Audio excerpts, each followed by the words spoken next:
Queen Zephyra's crystalline exoskeleton vibrated with rage as she tore through the corridors of the diplomatic station. Her forearms swept aside furniture and decorative panels, leaving gouges in the titanium steel walls.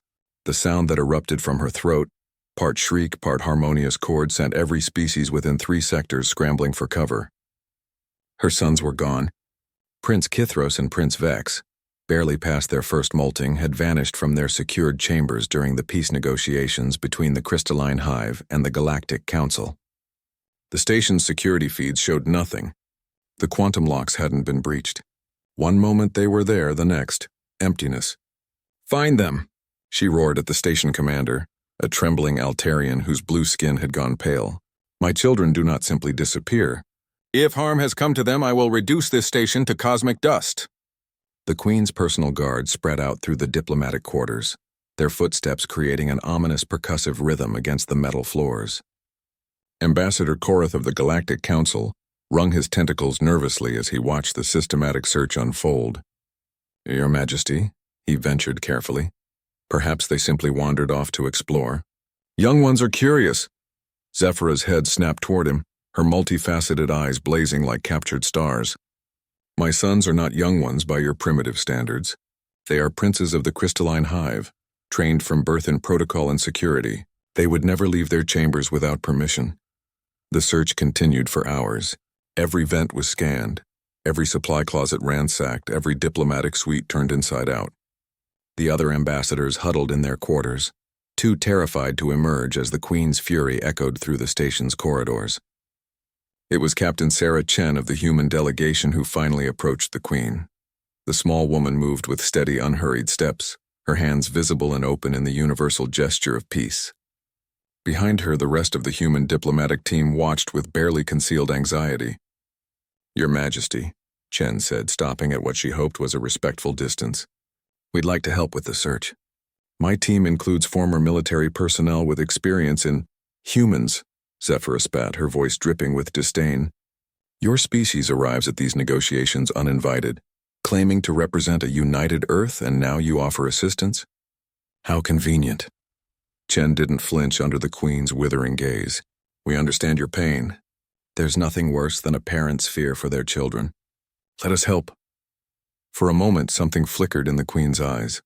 Surprise, perhaps, at the human's calm response to her rage. Then the anger returned, redoubled. "Very well. But if this is some scheme—" "It isn't." Chen activated her comm unit. "Martinez, Thompson, sweep the human quarters. Start with Captain," came a hesitant voice through the comm. "You might want to come to Petty Officer Williams' room. Slowly." The Queen's exoskeleton bristled with sharp protrusions as she followed Chen through the station's corridors. Her guards flanked them, weapons at the ready, expecting treachery at any moment. The journey to the human quarters felt eternal. At Williams's door, Chen raised her hand for silence. Through the slightly open portal, they could hear something unexpected. A low, rhythmic rumbling sound, almost musical in nature. Chen peered inside first, then stepped back with an expression of wonder.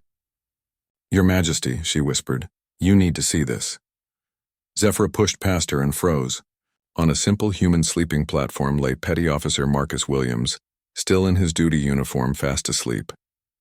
Curled up on his chest were 2 small crystalline forms, their translucent bodies rising and falling with his breath. Prince Kithros and Prince Vex were purring, a sound that young crystalline offspring only made when they felt completely safe and content. William stirred slightly in his sleep, and his arms instinctively moved to gently cradle the small princes, protecting them from falling. Even unconscious, the human maintained his protective posture. "How—" Zephyra's voice was barely a whisper now, all fury drained away. "How did they get here?" Chen smiled softly. "Williams has a gift with children, all children apparently. During the first day of negotiations, he noticed your sons watching the proceedings from the observation deck. They seemed fascinated by him, kept staring. He made funny faces at them when you weren't looking.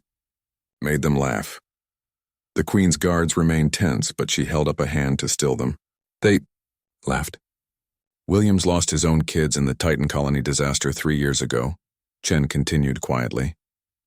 "Since then, he's had this way with children. They trust him instantly. I think your son sensed something in him. Safety, maybe. Love. As if responding to their voices, Williams began to wake. His eyes opened slowly, then widened in shock as he saw the towering crystalline queen looming over him. But instead of panic, his first instinct was to protect the small forms on his chest. "Please," he said softly, careful not to disturb the princes. "Don't wake them.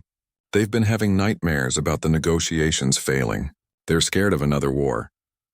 Zephyra stared at this human, this small, unremarkable member of a species she had dismissed as crude and insignificant, who cradled her children as if they were his own.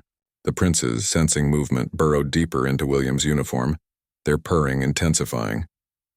"They told you about their fears?" she asked. Williams nodded carefully. "They speak some standard. They're worried about their people. About you. They just wanted somewhere quiet to think, away from all the formal ceremony. I found them in the observation lounge and, well, one thing led to another. They followed me back here." The queen was silent for a long moment, studying this tableau, her fierce warrior sons, who had never shown vulnerability to anyone outside their own species, sleeping peacefully on a human's chest like infant creatures seeking warmth. "In our culture," she said finally, "to be trusted by our young is the highest honor. They choose who they feel safe with, and that choice is never wrong." She paused, her voice softening. "It seems they have chosen you, Marcus Williams." Williams looked up at her with understanding in his eyes. "They're good kids, Your Majesty. Really good kids. They just needed someone to listen." As the queen watched her son sleep, something fundamental shifted in her perception. These humans, these supposedly primitive creatures, possessed something her advanced civilization had perhaps forgotten in their pursuit of perfection. The simple, profound ability to offer comfort without agenda. The peace negotiations would continue, but they would proceed very differently now.